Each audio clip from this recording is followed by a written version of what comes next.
has taken over. Let's go. It's Ferrall. Coast to coast. Steaks, chicks, stacks. You and I are going to make a lot of money.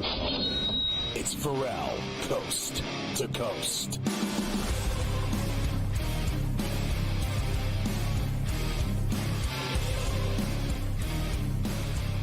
It's Ferrall on the bench, coast to coast, in the biggest way possible, hanging out the bad seed, broken in a bad apple with a bad attitude. We are live in New York City, the Big Apple. Ooh. People dressed in plastic bags, directing traffic, some kind of fashion shake-up, along with the Tutty and Tater King himself, Carver High this afternoon. Mafia running it with Luke, I Am Your Father. The rundown on a midweek Where Do You Hurt Wednesday. A double shot with Morency this very hour. In the second hour, the Prime Minister, Cam Stewart, live from Toronto with Carver High. And then our buddy Brian Custer, the play-by-play announcer on the PBC boxing series on Prime. Got another big fight this weekend. I think he's doing one from Orlando, and will make fun of all the teams that he roots for, like the Cowboys and Ohio State, who had really bad weeks. And then in the final hour, your boy Stewie from Read the Line, Keith Stewart, an amazing golf bettor as well. So we got the double stews on a Wednesday, and the Bombers got it done last night to take a 2-0 lead in the ALCS. All rise. Aaron Judge with a bomb to Monument Park. The Ghosts were swirling, and tonight, Queens City Field, Game 3 of the NLCS, as the Dodgers come calling to see the Metropolitans, Mike. They certainly do. Happy Wednesday indeed here on Coast to Coast. And it is as you mentioned before, it is a Golf Wednesday. Only a couple more weeks, I promise you. They're at TPC Summerlin this weekend for the Shriners out in Vegas. Great place. So everybody loves being at TPC Summerlin. That's a great spot out there. So the guys will be here today, and we'll get all the picks for the Shriners coming up here this weekend, as Tom Kim's looking for the hat trick, Scotty. 3 in a row. He's won the last 2 times out in Vegas at the Shriners. So we'll see if he can finish that off this weekend. We do start, though, with the baseball. And yes, baseball in Queens tonight. We will get to that. But how about the Yankees last night? And yes, we're going to play that cut later from Judge. I like that line he gave you with, seemed like the Ghosts from Monument Park were just pushing that thing out over the center field wall. Wasn't sure if he got enough of it, and it was just able to get there. He certainly did. His first home run of the postseason. Yankees win. They take a 2-0 lead into Cleveland. I think the thing for me, Scotty, over these last couple nights is Yankees are up 2-0, and does it feel like they really even played that well in those 2 games? Like they made a lot of mistakes. I didn't think Cole was very good last night. He battled through the first 4 innings. I just don't think they played very well, and yet they're still going to Cleveland up 2-0. There was a lot of things I was surprised about. I'm actually not surprised Cole goes 1 on, 1 off, 1 on, 1 off when he pitches. He's good, then he's not. He's good, then he's not. He can be dominant and then bad.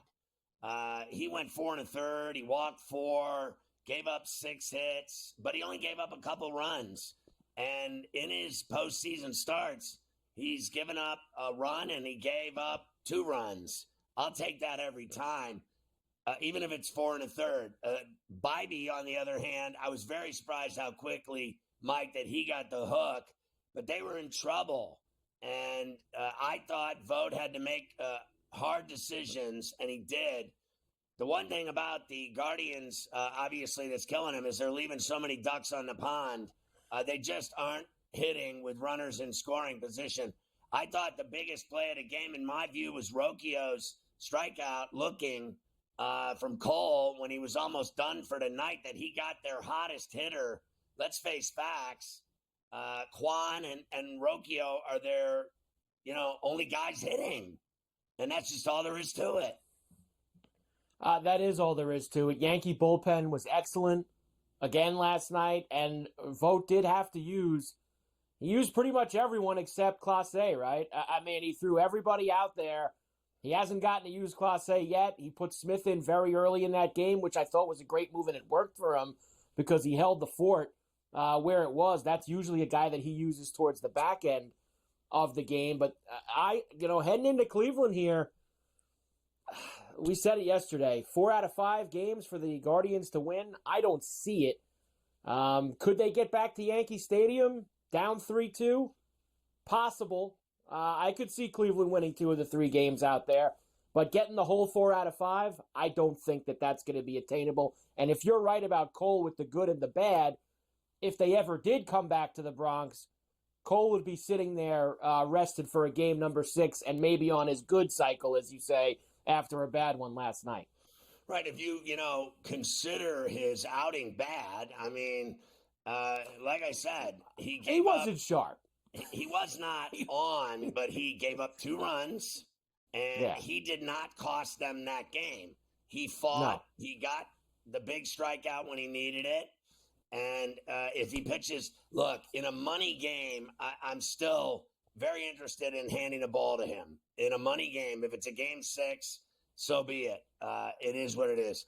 I'm interested in seeing how Schmidt does in game 3. Look, I said to someone today, if playing ball, if they don't win game 3, I mean, if the Yankees go in there and win that game with Schmidt on the bump and beat them in Cleveland, I mean, it is over. So, that should be their attainable goal for tomorrow. Win that game, and you're going to the World Series. There's no way they're winning 4 straight games against that team. They're not the Red Sox in 2004. It's not happening. And you're not winning both games in the Bronx, games 6 and 7, with that team. I have to be honest, Mike, I'm completely unimpressed with them at this point, and I'm certainly not afraid of them. And I heard all I could take, that they're going to beat the Yankees and everything else on this show. I've already heard it on this show. So, they're down 2 already. And I thought the first 2 games the Yankees did nothing. They just won. They just won. They did make it happen. So 2-0, they're heading to Cleveland game 3. Game 3, that's correct. They are better. Game 3 tomorrow, we will talk about that. And game number 3 tonight in Queens for the Mets and the Dodgers as they head east, tied 1-1. Severino and Walker Buehler tonight. Just like last night in the Bronx, crisp, cool October night at Citi Field. I'm tired of listening to 600 questions get asked to Roberts about Ohtani. I'm ready to go here tonight for a big game number 3 on the NL side. Listen, this team has been unbelievable, and they have been brutally good in that ballpark. And they, swept the Phillies right out of the DS. See you later. They played, they went to Philly. They won that game. And then they came home and they won both games, and that was all she wrote. And the Phillies were packing the glad bags. So, I know everyone thinks the Dodgers can do whatever, wherever, and win whenever they want. And just, their 9-0 game 1 certainly was impressive. And then game 2, they got their ass beat. So now we go to Queens. Let's see what Severino can do. Look, I think Buehler definitely has the ability to have filthy stuff. Like he can be great at times, without a doubt. But he's never been the same pitcher that he was after 2 Tommy Johns. We've talked about it with Gabe, and I just don't think he's what he was. So they have to get to him. They got to hit him. They got to take him on. And, the Mets lineup is brutal. I think they're very tough. I think all the at-bats are good at-bats. They got guys that can hit. They put the ball in play. They smack it into openings. They get it into the gaps. They get it down the line. They hit home runs. Every guy counts on the guy behind him or in front of him to get it done, and they do it. They've been unbelievable. So I have to believe that they can continue that at Citi Field.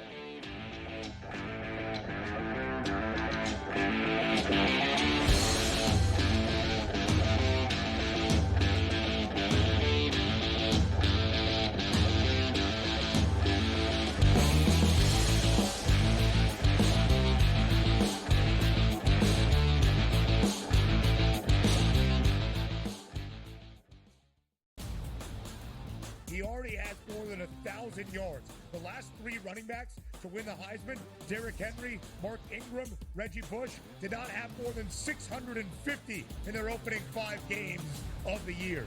Ashton Genty on pace to strike the pose in December. Statistics matter. Blow every record out of the water, and he will be a Heisman. Disgraceful performance by the head coach, not Gene. The Early Line, only on SportsGrid. Right here with you on Pro Football Today on SportsGrid. Odds in motion, trying to see what lines have moved throughout the week. Never felt more comfortable in this set than I do for this year. I am ready. I'm just getting angry. The hot takes are going to be here all long. People, what in the world is going on in Miami, Dom? It's not particularly anything to shy away from just because many people are on top of it. Hot take, hot take. I think this line is asking you once again to take the room. Pro Football Today, only on SportsGrid. If you're sliding DiVincenzo to the what? Obviously, Terrence Jr., that is actually dynamic offensively and defensively. So we'll see how it works. I think it's a little bit of a work in progress. Do both teams win? Yes. I don't think at the end of the day, Minnesota could have afforded to keep Cat, Rudy, and Ant with that amount of money. Betting above the rim, only on SportsGrid. I do think they come back, and I think they win this game, but they've got to do it decisively. I think they've got to get that confidence back because they went out there, and like I said earlier, Kentucky almost beat Georgia. Kentucky almost did beat Ole Miss, and I think what you're going to see in this conference, if you don't play well and you're a top 10 team in the SEC, you're going to get knocked out by one of those top 25 teams in the SEC if you're not ready to play. Powered by SportsGrid.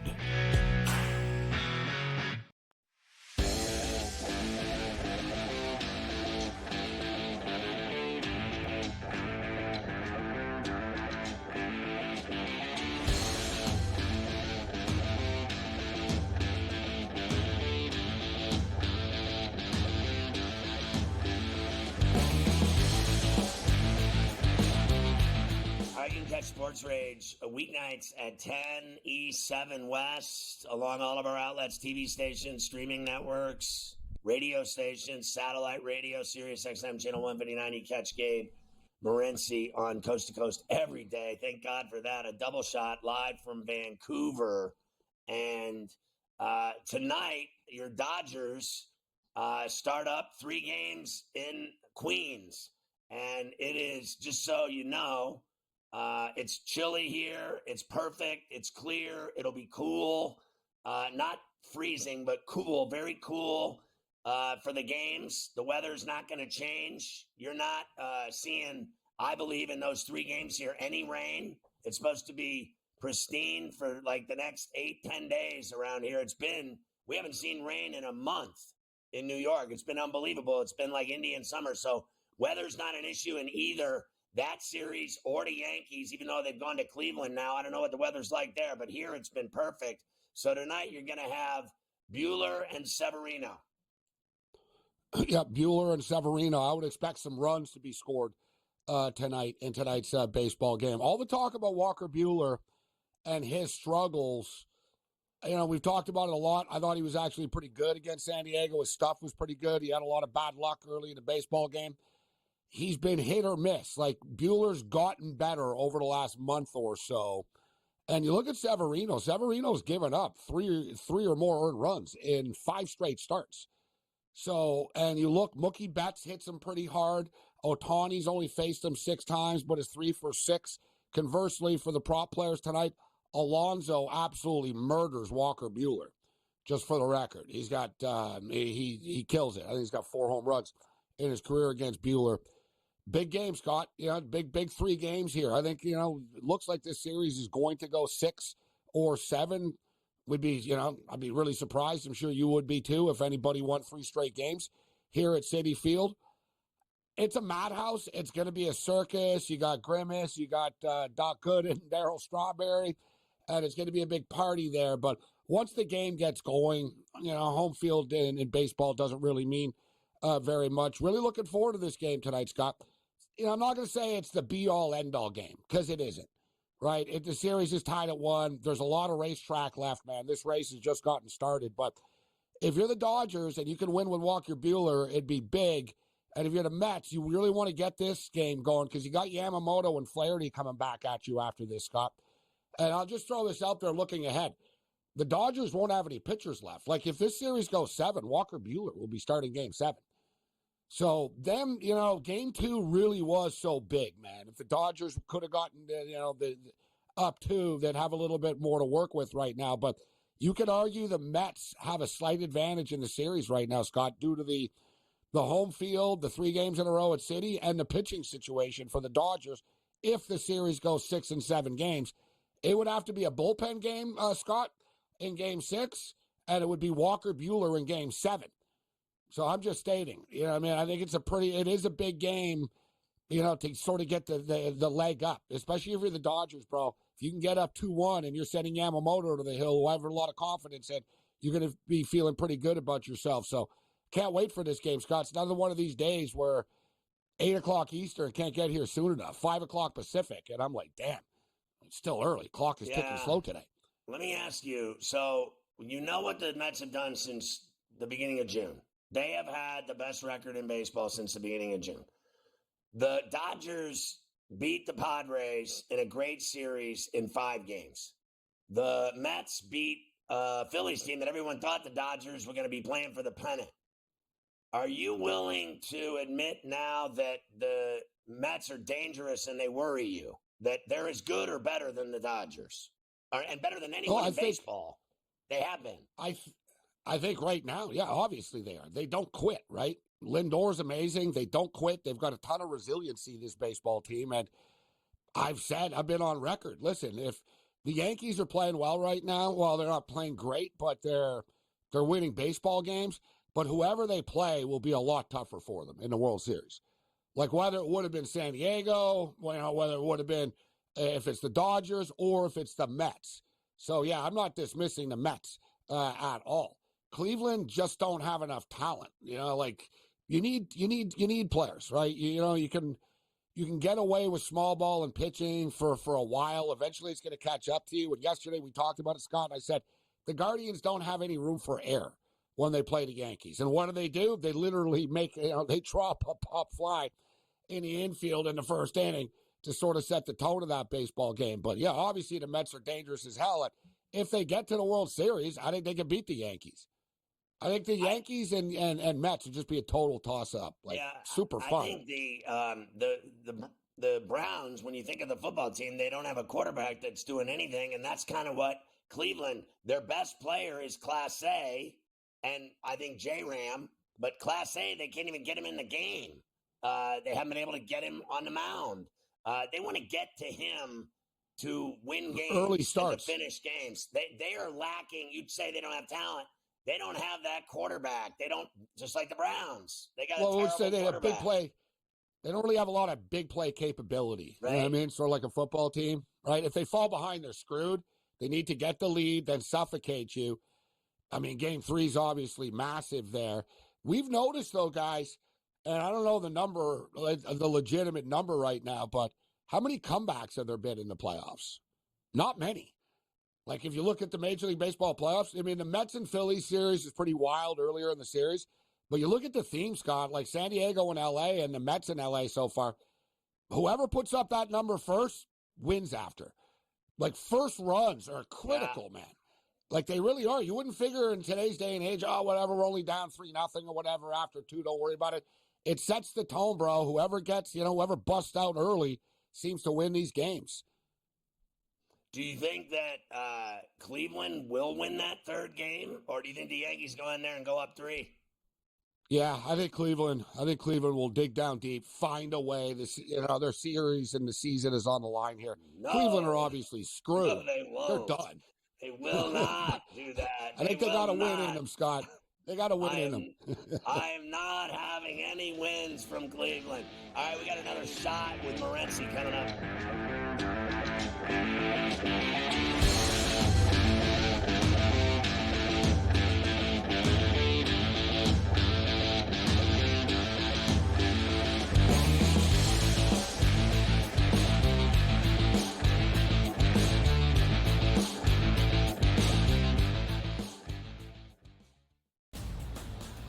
He already has more than 1,000 yards. The last three running backs to win the Heisman, Derrick Henry, Mark Ingram, Reggie Bush, did not have more than 650 in their opening 5 games of the year.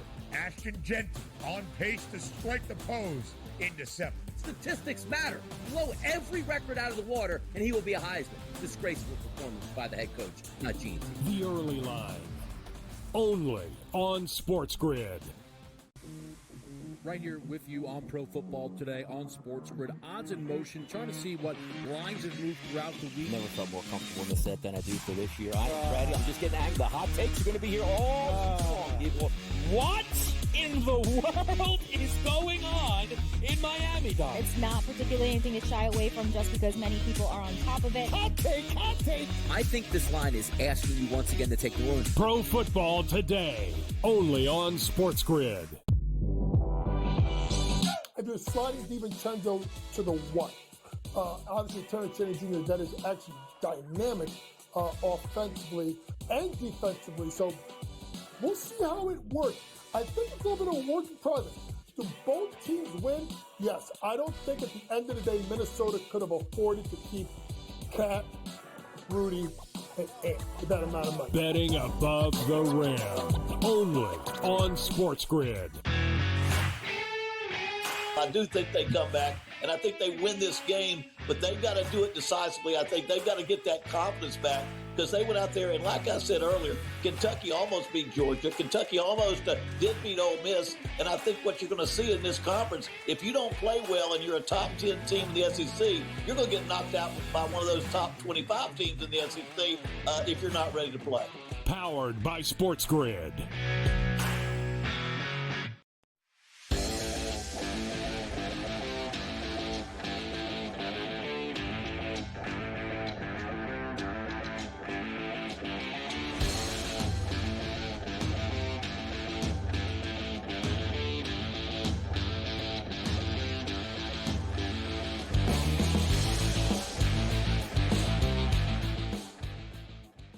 We're talking to Morency. Last night, the Edmonton Oilers were down 2-0 to the Flyers at home, and they ended up winning that game 4-3.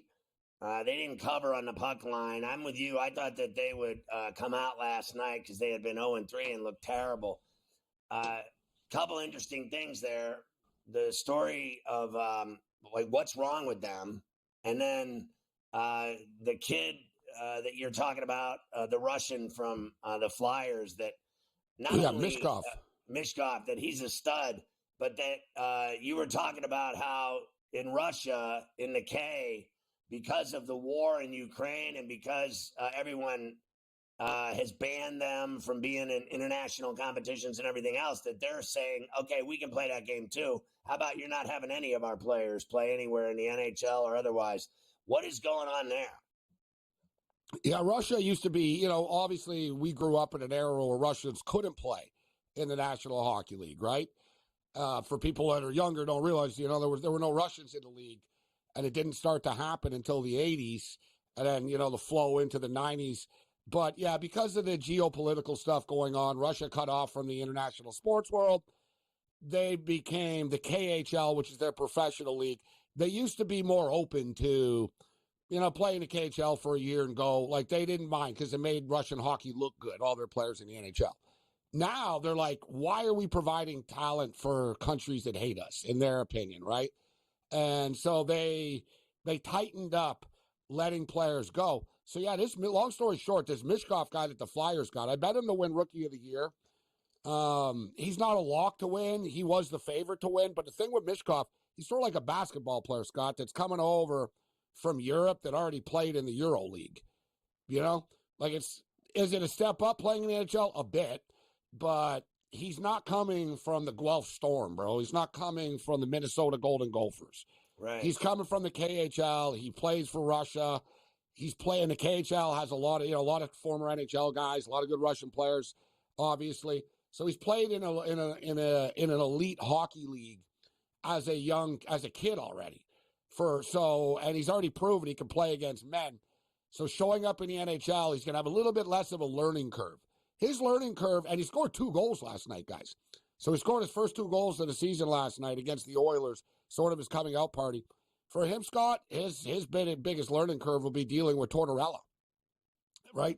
Tortorella's a hard ass, so he's going to have to play at both ends of the rink. He can't coast around when he doesn't have the puck.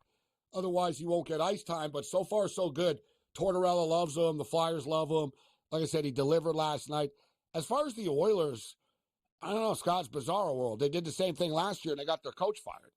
I mean, if people remember the Oilers lost in the Stanley Cup Finals. They also started off the season like 4-10 or so, right? Right. And they got drilled early in the week. If you look, though, Scott, and everybody, right now, there's money to be made betting against a lot of these, the favorite teams that people thought were going to just assume are going to be really good. Edmonton wins their first time. Vancouver still haven't won a hockey game yet. Colorado. Right? Yeah, Colorado were a train wreck, Scott. Like, these guys, like, they might as well, like, have a pie line in the net. You know what I mean? Like, when the goalie doesn't show up to the beer league and, they tie, like, a fake goalie to the net, it'd be better than what Georgiev is giving them right now. Like, dude, like, they got problems giving up goals, and they're still favored like this. Vegas is another one. Vegas is not the same team that they used to be. Saw the Capitals step up last night. So, underdogs have been barking, bro, in the NHL so far this year. Yeah, I hit that Capitals game last night. Do you think the Bruins go to the Ball Arena tonight in Denver and beat them? You can't bet on the Avs the way they're playing right now. I mean, they're just systematically flawed. Defensively, they're terrible.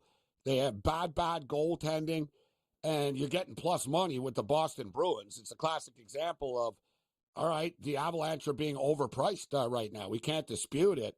Pittsburgh Penguins minus 120 tonight at home against the Sabres. I don't know, dude. Betting on the Penguins game, Scott, seems like it's going to shorten my life. I don't know what you're going to get from this team. One after the other. I think they'll win tonight. Are you betting on either of these college football games tonight? Yeah. You know what? We went big on the over last night with New Mexico State on the way out, and it actually hit, saved it. It was a terrible night of football, Scott. Like, seriously, some of the worst football games you're ever going to watch in your life. Western Kentucky and Sam Houston State, they're actually playing for second place in the Conference USA. Big game. Give me the Bearcats, Sam Houston State, money line on their home field tonight. And as crazy as this is, I'm going to hold my breath. Give me the UTEP Miners plus 7. 0-6 UTEP at home. Oh, God.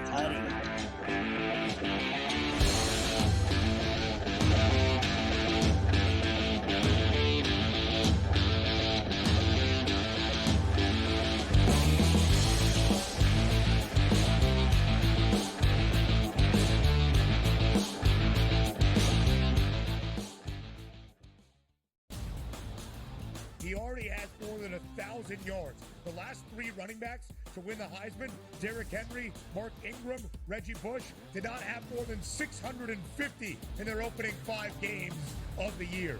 Ashton Genty on pace to strike the pose in December. Statistics matter. Blow every record out of the water, and he will be a Heisman. Disgraceful performance by the head coach, not Gene. The early line, only on SportsGrid. Right here with you on Pro Football Today on SportsGrid. Odds in motion, trying to see what lines have moved throughout the week. Never felt more comfortable in this set than I do for this year. I'm ready. I'm just getting angry. The hot takes are going to be here all long. People, what in the world is going on in Miami, Dom? It's not particularly anything to shy away from just because many people are on top of it. Hot take. I think this line is asking you once again to take the Orleans. Pro Football Today, only on SportsGrid. If you're sliding DiVincenzo to the what? Obviously, Terrence Jr., that is actually dynamic offensively and defensively. So we'll see how it works. I think it's a little bit of a work in progress. Do both teams win? Yes. I don't think at the end of the day, Minnesota could have afforded to keep Cat, Rudy, and Ant with that amount of money. Betting above the rim, only on SportsGrid. I do think they come back, and I think they win this game, but they've got to do it decisively. I think they get that confidence back because they went out there, and like I said earlier, Kentucky almost beat Georgia. Kentucky almost did beat Ole Miss, and I think what you're going to see in this conference, if you don't play well and you're a top 10 team in the SEC, you're going to get knocked out by one of those top 25 teams in the SEC if you're not ready to play. Powered by SportsGrid.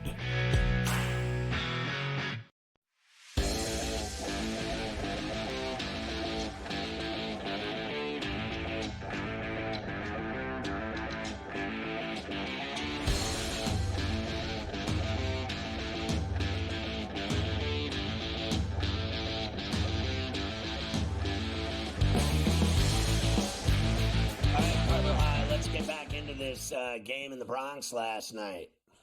Yes, let's do that. Of course, the Yankees take game number 2, 6-3. They lead the series 2-0, heading back to Cleveland. We've been waiting the entire postseason. Now, to be fair, I mean, look, the Yankees have only played, 6 games? There's plenty of times you go 5.5 games without a home run, but it is Aaron Judge, and everybody wants him to homer now. Well, he finally did last night. Here it is, John Sterling, WFAN in New York. Here's the 1-1. Judge hits a high fly to center. Back goes Thomas on the track near the wall. She's gone! Aaron Judge hit the ball so high you wondered. It came down in Monument Park. It's a Judgian blast. All rise. Here comes the Judge. Your boy, John Sterling.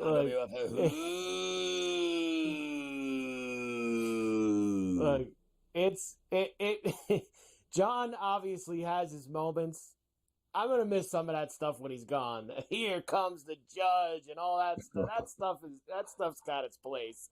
And it's pretty good. So Judge, by the way, did you realize that Judge, I think it was his 13th or 14th postseason homer for the Yankees, or his 12. He's right in that 12. When the hell did he hit the other ones? I guess all those years they lost to the Astros, right? Yeah. I guess he hit a few. You don't remember too many big ones that he's had. Maybe this is finally his year. I've got a couple actually for you from Judge. Here's the one you referenced earlier, him talking about the ghost of Monument Park, helping him finally get off the schneid last night. Hi, Aaron. What were your emotions as you went around the bases? What's up, Ed? I was excited it went out. You never know on these windy, chilly nights what that ball's going to do when you hit the center here. But the ghosts were pulling it out there to Monument Park, that's for sure. But to add 2 more runs, trying to keep Weaver out of the game there, try to save him for game 3 a little bit. But used him anyway. No, just happy to add a couple more runs. He gave up a homer too late, but it's the first run he's given up. But either way, Judge had another RBI in the game, and he sac flied and then hits a home run. So all those signs are very positive. It was the same way with Betts. Once Betts knocked one out, then the next day he hit another one. So, you know what? I actually think that Judge is going to terrorize Cleveland in Cleveland. I think he's going to smack it out of there. And, they are rolling the dice with pitching to him. They're like loading the bases to pitch to him. That didn't work. And then you pitch to him again in the 7th inning, and he iced the game. They were in that game until that home run. They were, and you bring up the moment where, yes, they intentionally walked Soto to pitch to Judge, and I was doing the radio show last night, the Carver and Lisi show, and while that was happening on the air, and I was, you think about it at first, you're like, what the hell are they doing? Why would you want to pitch to Judge? But think of the situation, like there's one out, Judge does hit into a lot of double plays. It made sense on the surface. And they did end up giving up the sac fly, and the Yankees scored a run there. And then he would he drove in half the runs last night. He had 3 of the 6 RBIs. That doesn't make sense to me. I get it, what you're saying, but I am right. Listen, you are dancing with the devil in the pale moonlight. I agree. When you load the bases to pitch to a guy that drove in 144 runs, he is the MVP. He had bigger numbers than Ohtani. In everything. All I know is you do not do that. I don't care who you are. It didn't work. Okay, so it did not work. He still drove in a run. Any run driven in is a run driven in. I don't care who does it. No, as much as Vogt defended it after the game, it only works if he got the double play ball, which he didn't get. So therefore, it did not work for him whatsoever. One more from Judge, because I thought this was pretty cool from him. Of course, look, he's heard some of the negativity. Can't, what's going on? Can't hit in the postseason. Why aren't you driving in runs? But because he's been here from so long, he understands how it works in New York. Here's Judge. How hard was it to learn what you just said, to not dwell on it, especially when you know the crowd is anticipating, hoping for a home run every time that you get up there? You just got to stay focused on what you can control. I've been booed here plenty of times. There's been a lot of legends that played here that have been booed. It's just part of it. You can't focus on that. You got to go out there, and they want to see you win. They want to see you do well, and you just try to focus on what you can control. And what I can control is what I do in the box and what I do on the field, and all the other stuff, you just kind of ignore it and go out and have fun. Listen, I think he's a great player and a great captain. I think he handles the media. In my view, he's way better than Jeter was with the media. I thought Jeter's relationship with the media was stone cold, ice cold, and he never gave him anything ever. I think this guy is very hospitable, cool, friendly, laughable, jokes around, smiles. He's cool to people. He's nice to people. It sells. It sells. When you're a D, you're a D. There's no getting around it. If you never say anything, like when you watch Belichick do those pressers, we laugh when we watch him, but he never gave anybody anything, and it was just a waste of time. And I thought he was a D, and I just thought it was just a waste of time. I want people that are, I'll even listen. I think Jazz Chisholm has been awful in the postseason. Yeah. But I'll give you this. His personality sells, man. Let him do the interviews. Even Verdugo. Verdugo sucks, but he had a big double and drove in runs. And then he does interviews and has fun doing them. He's cool. It sells. It works. There's nothing worse than players that won't talk and don't say anything. And it's like talking to a garage door. But I think that's also what makes him so great is when you hear him say something like that, we know how hard it is to play in this town. And you know that you could be the best of the best. And there's still going to be moments in your career where things aren't going right for you. And they're going to let you know. It doesn't matter what you've done in the past. They're still going to let you hear it. And it's being able to do what he just said, not worry about it. Because I think there's a lot of guys that do come here, maybe not even just playing for the Yankees. You don't take it in any sport. And it gets to them and they think about it and they go, oh, why are they booing me? I'm such a good player. I've done this. I'm an all-star. I've done that. It doesn't matter. They want it done now. Judge gets that part of it, and that's why he could block it out and still do what he did last night. Some guys turtle from it, and they want to get out of town, and they don't perform. That's how it goes. Some guys argue with fans like Sirianni, and then they force him to go do a presser and apologize because he's such a loser. And then there's guys like Judge that says, I've been booed plenty of times. This is New York. I will say this. I've said it over and over. There is no place that even pales in comparison to New York. Everyone thinks they got a great sports town, great fans. I've heard all this Philly, Boston. I heard it all. There is nothing that compares to New York, and there never will be, including Los Angeles, which is candy ass. Why do you think I call it Lipstick City? They only show up when they're winning. Okay? Here's the deal. In New York, have you ever seen people get that rabid, that crazy over like an RBI single? I mean, they'll have sex with one another out in the stands. They go crazy. They go absolutely. When they score, when he hit a home run, I mean, there's like 600 cans of beer flying through the air with beer and people just partying. There's nothing like it. Nothing can compare to New York. You don't like me? Good.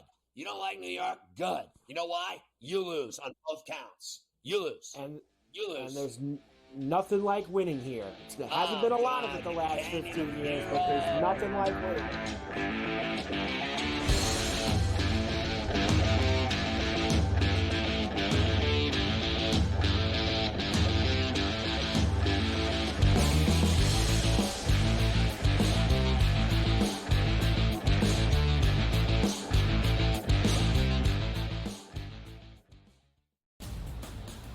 He already has more than 1,000 yards. The last three running backs to win the Heisman, Derrick Henry, Mark Ingram, Reggie Bush, did not have more than 650 in their opening 5 games of the year.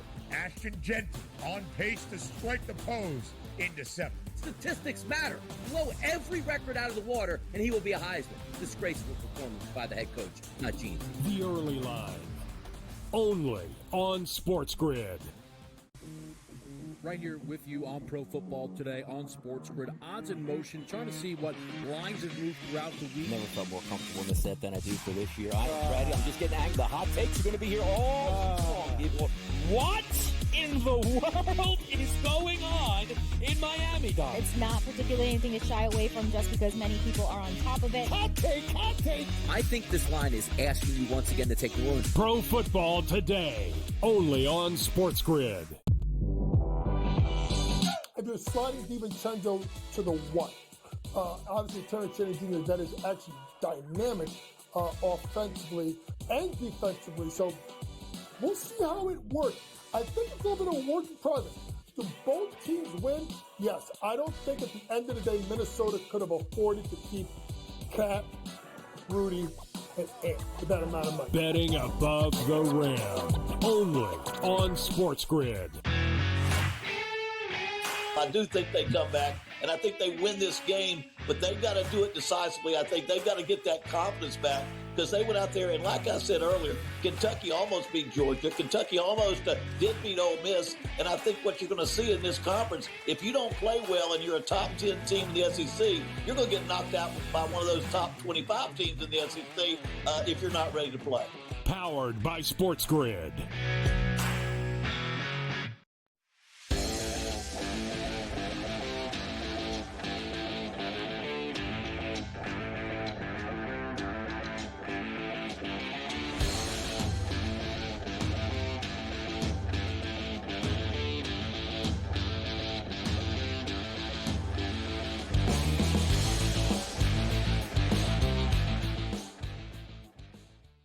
So, Mike, like when the Phillies were winning against the Mets and they're all waving their red towels,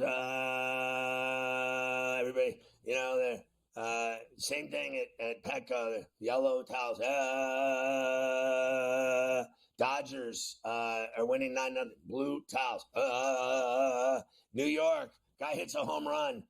There's people eating each other. There's literally cannibalism in the outfield stands. And there's people just douching each other with cocktails and beers, people making out, people jumping on top of each other, having sex. Like, I've never seen anything like it. It's like they're animals. They're animals. You'll see it tonight at Citi Field, too. It's the same thing. I don't think it's quite as intense as the Boogie Down, but it's right there. It's 1-2. 1-2 punch right there. You'll see it. And all these other ones, honestly, like I'm telling you, I lived there in LA for 12 years. I've worked in Philly. I've worked in Miami. I've worked in Atlanta. You're all candy ass. You're not fooling me. Like Atlanta, they gave him another Super Bowl. I'm sure we'll talk about it later. They gave him another Super Bowl in Atlanta. Nobody even goes to Falcon games. Like, but they just keep giving them Super Bowls down there where nobody cares. They care about Georgia football. That's it. And I'm not wrong about that either. And Philly, here's the difference. In New York, when they're losing, and everywhere else, you hear a pin drop when you're losing. In New York, you don't hear pin drops. You hear booing and cussing. Yeah, there's we are going to do this later, so I'll probably just save it for there. But there's two places they keep giving Super Bowls to that I just Atlanta and Santa Clara. Like, I just don't know why we need to keep going to these places over and over again. It just doesn't make any sense to me. But we'll do that later on. We have that story. All right, here's Boone. Yankees going to Cleveland. Game 3 is tomorrow. Yankees need to keep it rolling when they get there. Aaron, what's the feeling heading into Cleveland with a 2-0 lead? Win. I mean, certainly, like right now, it always feels good to get wins in a series and in a playoffs. Obviously, knowing we have a day off tomorrow, we'll travel tomorrow, so we'll enjoy this tonight. But it's just you got to keep moving. We need 2 more here, but we can't get ahead of ourselves. We just talked about it's one game at a time, and excited to hand Clark the ball in Game 3 and hopefully try and get another one. You can kind of tell watching him in the dugout and even in these press conferences. I think there's more pressure on that guy than anyone else. I know Judge has never been in a World Series, wants to be there. Boone has been dragged, not just by us, but by a lot of people in this town for the last few years. We've all said he should have been fired. We all said he shouldn't be the manager. You could tell he could sense it. Like, he's close. Like, he's close to finally getting there after all these years. 2 wins. And he seems so tense and so uptight that I can't wait to, see him actually open up just let it all go if it actually happens, because, man, he's tense, knowing how close he is to finally doing this. Listen, 6 wins away. Right. You're right. He's been obviously stressed out, and he's failed miserably in the playoffs, and they have failed miserably. But listen, I'm telling you, they're flat out better than this team, and they got all the superstars, and they need to go in there and win. Go in there and win Game 3, and it's all over but the shouting. All this, it'll be 2-2 before you know it. I mean, they're going home. That doesn't mean shack to me. Go in there and win the game and be done with it. It'll be all over but the shouting, because they are better. And I've been hearing about, as I said, on this air and everywhere else, I hear how, they won the Central. They have one of the best records all year. No one cares about the Cleveland Guardians. They were winning all summer long, literally. They had one bad month. They had 5 good months. They had 5 good months, and not one person on the face of the earth gave a rat's ass. No one. It's funny, and you say this all the time. So I'll tee you up for this, because you always say this. I saw a story this morning. MLB playoff ratings are the highest they've been since 2017 this year. And why is that? And you always hear people grumble about big market. You want to know why they're the highest? Because you have both New York teams and the Dodgers still in. That's why they're the highest since 2017. And the Padres and the Phillies have all the superstars. Right. That's why they're the highest. And it's nothing against Cleveland, but it's not because the Guardians are in it. No one that's cared for sure. about the Royals, Tigers, and Guardians. That's a fact. No. Hate me all Small you want. Markets. Hate me all Small you want. Markets. Small and markets. by the way, he said they're traveling. It's like a 90-minute flight. Literally. I mean, you go up, you go down. Well, that's why they're doing what they did in the Kansas City series as well. Some teams will leave after the game that night, right? And get in late. Yankees are actually leaving this afternoon, sleep in their own beds, take the 90-minute flight at 1 o'clock this afternoon, and then go over to Cleveland. It's not like flying to the coast like the Mets and the Dodgers are doing. That's a much different travel situation that they have. All right, here we go. Like a Four Seasons there or a Ritz? I doubt it. I don't know. You Series got the Holiday odds Inn now. Express in Cleveland. Yankees are minus 800 to win the series. Cleveland's plus 550. Major league teams that take a 2-0 series lead in the best of 7 have gone on to win 84% of the time. 76 out of 91 opportunities. Yankees looking to become 77 with the 2-0 lead. I mean, we all know what's going to happen here. Let's just Game stop with all 3. this other How about nonsense. this tomorrow? This starts while we're on. This is the first game tomorrow, 5 o'clock East in Cleveland for Clark Schmidt. And the Guardians did just announce moments ago Matthew Boyd will pitch for them. So Schmidt against Boyd. Yankees right now are minus 115 with a 7.5 total. Small favorite for the Yankees on the road. I'm not changing anything ever. Every game, if they play 3 there, I'm betting on the Yankees every game. You sound like they're not even coming back to the Bronx. You think 2 out of 3 in Cleveland, and the Yankees are going to win it in Cleveland. 2 out of 3 in Cleveland. Why not? That's it. I mean, I think it's going to happen too. I think they'll win 2 out of 3. World Series where we belong.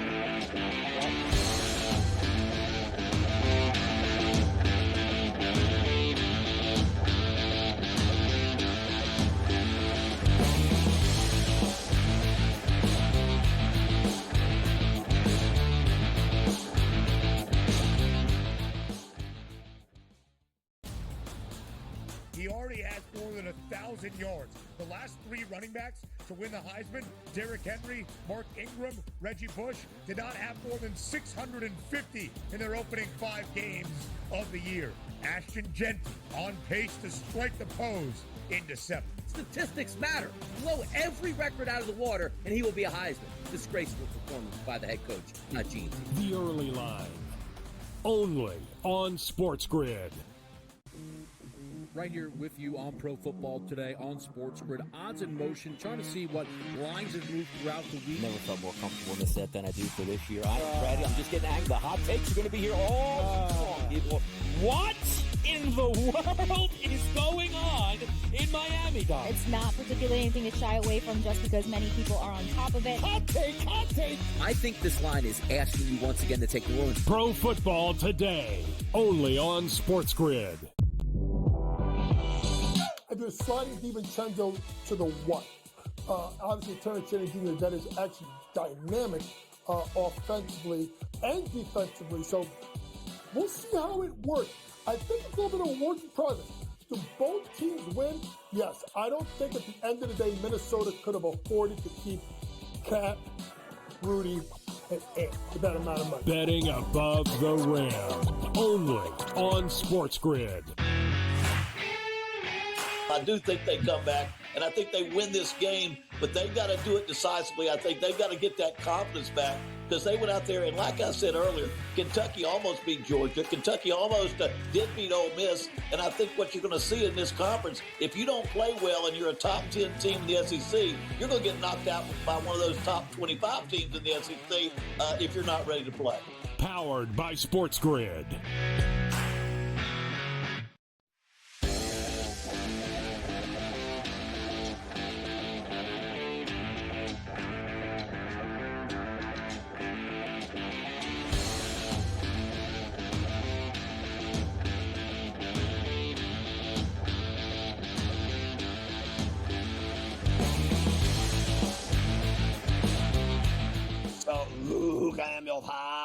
Just told us that because Boyd's going Carver High, what's the plan with the lineup for the Yankees? Well, there may be some changes in tomorrow's lineup from what you've seen over the last couple of days. With a lefty going, there's talk that maybe Wells. Now, I think if Wells had been hitting, it wouldn't have mattered, but Wells has been awful. He's hitting like under 100. He strikes out almost every time he goes up. So it's an opportunity, I guess, because Boone loves Trevino.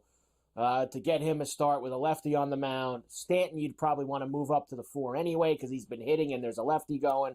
So I think you'll see some moving and shaking with that. Now, I'm sure he's still going to play Verdugo because Verdugo's actually been hitting. So even though Verdugo's a lefty, I don't think it'll be that significant. Maybe just Trevino for Wells, Scotty. I don't think you're going to see anything else besides that. All right. Now, what about in Queens tonight? Queens tonight, game number 3 between the Mets and the Dodgers. Series tied 1-1 as they head back to Queens. Here, let's start with Francisco Lindor. Opened up game number 2 with a leadoff homer to set the tone for the Mets. He loves the pressure of the playoffs. He's having a great time. I thank the Lord for helping me be able to contribute. He's in on it? In the postseason. There is a lot of pressure. And that's pressure is a blessing in a way, because I've sat home at this time of year and it sucks. So to be in this position right now, I think it's fantastic. It's fabulous. There you go. Yeah. So let's get it on. It's not fun sitting at home this time of year, that's for sure. Francisco has felt that in the past. I watched all 12 minutes of Dave Roberts yesterday at Citi Field. I watched all 12 minutes of his press conference last night. 9 of it was spent on these guys constantly asking him about what's wrong with Ohtani. That's it. I mean, almost every single question was, why isn't Ohtani hitting with nobody on base? Remember, he's hitting with guys on base. 6 of 8. He's not hitting with nobody on bases when he's not hitting. Here's Roberts. Is there any thoughts about shuffling the lineup for the rest of the series? No, there isn't. I just think that, early on, it's just funny how things change where there was a lot of concern about Shohei not being able to get hits with the runners in scoring position. And now we're all trying to find ways that have to get guys on base so he can hit, right? So I kind of find that comical a little bit. So I think that I don't think anyone can predict who's going to get on base in Game 3 or Game 4. Yeah, well, he's not hitting when no one's on base, and that's a fact. So that's just all there is to it. He's been struggling worse than Judge. Let's face facts. That's just the reality of it. And so is Will Smith. He's not hitting either. The only guy that started hitting was Betts. And, obviously they have dangerous hitters. Freeman can be dangerous. I think Teoscar Hernandez is dangerous. And then Muncy can be dangerous. But you can't tell me that Ohtani looks good. And it is a problem if he's not hitting. If he's an out every time he goes to the plate, it's a problem. It is a problem if it's an out every time he goes up. Now, Gabe gave you some of these earlier, and I always like to give them as well. Now, you saw Judge break out last night.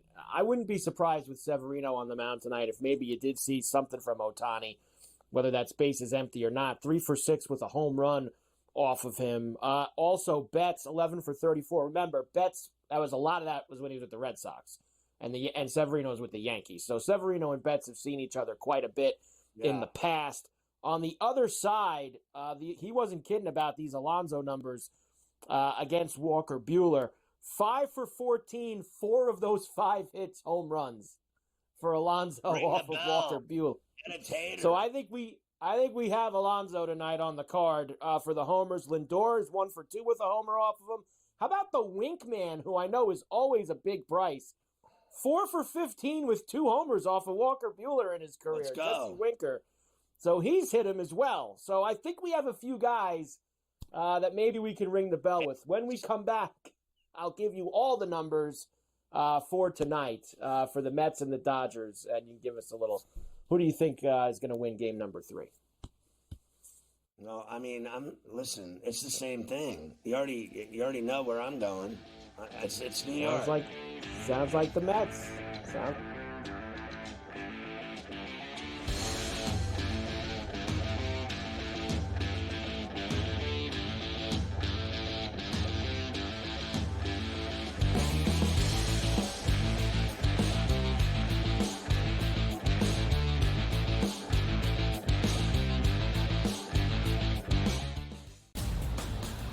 He already has more than 1,000 yards. The last 3 running backs to win the Heisman, Derrick Henry, Mark Ingram, Reggie Bush, did not have more than 650 in their opening 5 games of the year.